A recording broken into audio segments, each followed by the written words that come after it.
Dinosaurs வாழ்ந்த காலத்துக்கெல்லாம் முன்னாடியே, இன்னும் குறிப்பா சொல்லணும்னா நிலத்துல வாழ உயிரினங்கள் தோன்றதுக்கு முன்னாடியே உருவான one of the oldest mountains தான் நம்ம இந்தியாவில் இருக்க ஆரவல்லி ரேஞ்ச்.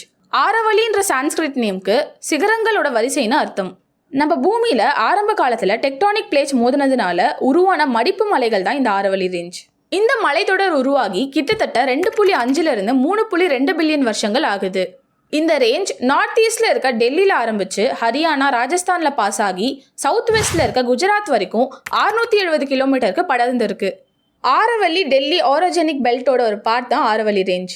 இந்த மலைத்தொடர்ல இருக்க மலைகள் இக்னியஸ் அண்ட் மெட்டமார்பிக் ராக்ஸால உருவாகி இருக்கிறதுனால தான் இங்க copper, zinc, let and marble மாதிரியான மினரல் ரிசோர்சஸ் அதிகமாக கிடைக்குது. இந்த ஆரவல்லி ரேஞ்சோட உயரமான பகுதியை சம்பர் சிரோஹி ரேஞ்சஸ்னும் டிஸ்கண்டினியூஸாக வர 3 ரிட்ஜஸை சம்பர் கெட்ரி ரேஞ்சஸ்னும் பிரிச்சிருக்காங்க.